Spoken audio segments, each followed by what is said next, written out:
প্রথম কথা হচ্ছে যে ওনার সাথে আমার দেখা হওয়ার কোনো কারণ নেই।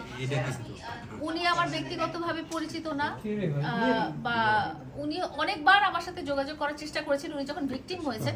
কারণ ওনারা যখন একসাথে থাকা শুরু করেছেন তখনই তো আমি সামাজিক যোগাযোগ মাধ্যমে এসে বলেছিলাম।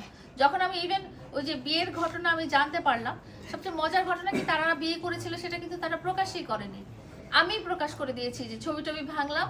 হ্যাঁ, তার আগেই তো তারা বিয়ে করেছে, আমি ছবি ভেঙেছি ধরেন মার্চ মাসের দিকে, বাট তারা তো বিয়ে করেছে বলছে 14 তারিখ ফেব্রুয়ারি। তো তাদের বিয়ের ঘটনা আমি প্রকাশ করলাম এবং তখনই আমি বলেছিলাম যে 2টা বছর অপেক্ষা করো, তো বা তোমার টাকা পয়সা ফুরিয়ে যাওয়ার অপেক্ষা করো। যখন টাকা পয়সা শেষ হয়ে যাবে তখন ওই তার আগে থেকে তারা আরেকটা ডাল ধরার চেষ্টা করবে এবং তোমাকে আমার মতোই ছেড়ে দেবে। ওটাই হচ্ছিল। কিন্তু আসলে মোহনার কাছ থেকে সে যতটুকু পাওয়ার ততটুকু পেয়ে ফেলেছিল।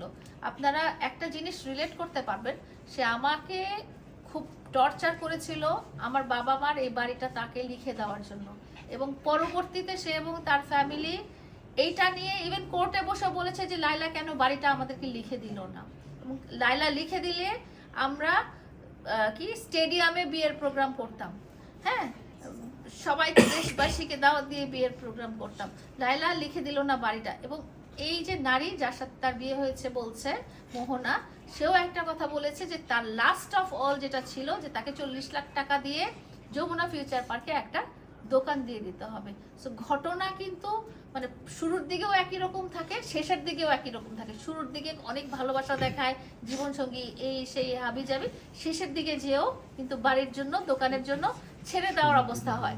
এবং আপনারা দেখবেন যে মেয়েটাকে মারতে মারতে এমন অসুস্থ করে দিয়েছে, এমন ভাবে টর্চার করে অসুস্থ করে দিয়েছে যে মেয়েটা অনেকদিন হসপিটালে আইসিইউতে ছিল।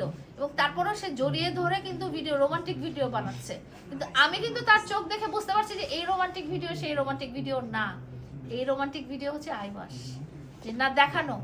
এবং আরো একটা জিনিস মেয়েটা বলেছে যে সারা দুনিয়াকে ইগনোর করে বা সারা দুনিয়ার মতামত উপেক্ষা করে সে প্রিন্স মামুনের জীবনসঙ্গী হতে রাজি হয়েছে। হ্যাঁ, আমার ঘটনাটাও কিন্তু সিমিলার।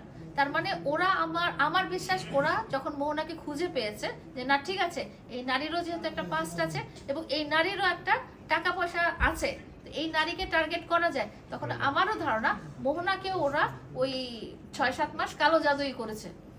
না হলে তো এইভাবে করা সম্ভব না। মোহনা একজন মডেল, আপনারা জানেন কিনা জানি না, সে ইন্টারন্যাশনাল বিউটি প্যাজেন্টে পার্টিসিপেট করার মতো একজন মডেল। হ্যাঁ, সে নেপালে গিয়েছিল গত বছর সে বিউটি কন্টেস্টে। তো বিদেশে কারা বিউটি কন্টেস্টে যায় বাংলাদেশ থেকে?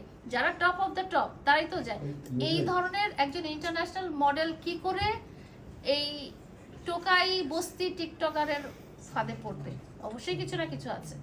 মোহনার একটা অ্যাবর্শন হয়েছে বিফোর ম্যারেজ, আপনার সাথে এরকম কোনো ঘটনা ঘটছে কি? আমার সাথে এরকম ঘটনা ঘটেছে, সেটা আমাদের মানে ম্যারিটাল স্ট্যাটাসের ভিতরেই ঘটনা ঘটেছে। যখন সে চিন্তা করেছে যে সে চলে যাবে তখন তো সে কোনো বন্ধন রাখতে চাচ্ছিল না। আপু আমরা